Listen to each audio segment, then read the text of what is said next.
Bonjour, peuple béni du Seigneur, que la grâce de Dieu soit votre partage et bonne fin de semaine à tous. À tous les semeurs, à tous les semeuses, que la gloire et la grâce de Dieu reposent sur vous tous dans le nom de Jésus. Vous tous qui avez à cœur de faire le bien, qui avez à cœur de s'aimer chaque jour dans le champ du Seigneur, vous qui avez à cœur de porter les fardeaux des uns des autres, que le Seigneur nous bénisse.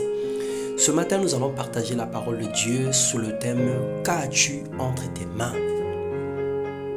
Quelquefois, lorsque nous voulons œuvrer avec le Seigneur, lorsque nous voulons faire des choses avec lui, nous nous posons la question « Qu'est-ce que nous avons? Qu'est-ce que j'ai? Qu'est-ce que je peux ?» Et le Seigneur avait posé la même question à Moïse. « Qu'as-tu entre tes mains ?» Moïse, dans son cas, il avait le bâton. Et le Seigneur a opéré avec le bâton qu'il y avait dans la main de Moïse. Et ce matin, le Seigneur te pose la question, qu'as-tu entre tes mains? Nous allons lire dans Ecclésiaste, le chapitre 11, le verset 1 à 5. La Bible déclare, jette ton pain sur la face des eaux, car avec le temps, tu le retrouveras. Celui qui observe le vent ne s'aimera point, et celui qui regarde les nuages ne moissonnera point, dit la parole de Dieu. Le pain dont il est question dans ce passage représente un repas, représente une richesse. C'est également le synonyme de tout bienfait que l'on accomplit sans calcul en faveur de son prochain. Ça veut dire qu'un don dont on n'attend rien en retour et qui un jour trouvera une voie dans la récompense. Et cette récompense est évidente et certaine avec Dieu. L'étendue d'eau représente essentiellement l'insécurité, les menaces et le danger. Lancer son pain sous la face des eaux signifie, en un mot, mettre en jeu sa richesse avec le risque de perdre ou de gagner un jour. Et le Seigneur nous encourage à jeter nos pains sur la surface des eaux. Le Seigneur nous encourage à s'aimer, à bénir des vies, à bénir des personnes sans attendre rien en retour. C'est un investissement à la base qui est nul parce que nous voulons aider pour ne rien avoir en retour. Mais dans le domaine spirituel, la sémence a une importance capitale. Car tout ce que nous sémons avec Dieu, nous le récolterons en temps convenable. Où que nous puissions être, nous pouvons toujours trouver une bonne œuvre à accomplir. Si du moins nous avons le cœur et la foi de le faire. Même sur ton lit d'hôpital, tu peux accomplir des bonnes œuvres. Même sur le chemin de l'école, même dans un mariage difficile, dans un foyer compliqué, tu peux toutefois faire le bien. Tu peux s'aimer.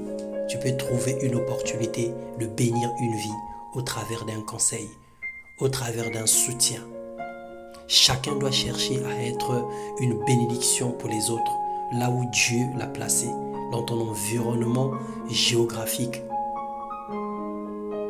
autour de toi. Nous s'aimons par amour. Nous donnons sans intérêt, sans attendre rien en retour. C'est ici que la foi prend toute son importance. Croire que Dieu nous le rendra. Parce que la Bible dit, dans Luc 6, le verset 38, « Donnez et il vous sera donné, on vous mesurera avec la mesure à laquelle vous vous êtes servi. » Mais le problème repose essentiellement sur notre capacité à faire confiance à Dieu dans le domaine matériel et financier. Lorsque nous faisons entièrement confiance à Dieu, alors nous avons la capacité d'être libéral. L'avarice quitte notre vie. Et la confiance que nous avons en Dieu nous permet de lui donner notre investissement. Et l'unique façon de prouver ce principe est d'obéir à la parole de Dieu.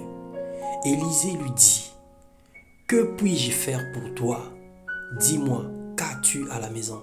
Elle lui répondit, « Ta servante n'a rien du tout à la maison qu'un vase d'huile. » 2 Rois 4, le verset 2. Cette veuve n'avait qu'un peu d'huile, n'avait qu'un petit flacon d'huile. Et ce qu'elle avait entre ses mains est devenu une source, une Le Seigneur n'a pas besoin de plus pour te bénir. Le Seigneur n'a pas besoin des grands efforts pour te bénir. Le Seigneur a besoin de ton cœur. Un cœur plein de compassion, un cœur plein d'amour pour les autres. Si vous êtes malheureux en tant que chrétien, c'est que vous avez probablement cessé de faire confiance au Seigneur. Parce que ce n'est pas possible que tu sois chrétien et que tu sois malheureux. Parce que Jésus-Christ est le bonheur. Jésus dans le cœur, il t'apporte le bonheur. Et le bonheur n'est pas synonyme de l'abondance. Le bonheur n'est pas synonyme d'avoir tous les meilleurs repas du monde, la meilleure voiture, la meilleure maison, la meilleure femme ou le meilleur mari. C'est pas ça le bonheur. Le bonheur, c'est le fait d'avoir Christ en soi et de trouver la paix, la guérison, la grâce dans tous les domaines de la vie. C'est ça le bonheur. Et si tu te dis chrétien et que tu ne vis pas un bonheur, tu te sens malheureux, alors il y a un problème. Ça veut dire que tu as cessé de faire confiance en Dieu. La Bible déclare que les lionceaux éprouvent la disette et la faim, mais ceux qui cherchent l'Éternel ne sont privés d'aucun bien. La confiance en Dieu est une source de bonheur sûr. Que Dieu multiplie vos semences et bénisse vos entreprises. Prospérez à tous égards et soyez en parfait état de santé dans le nom puissant de Jésus. Ne sous-estime pas tes faibles commencements. Ce que tu as entre tes mains, c'est avec ça que le Seigneur te bénira. Amen.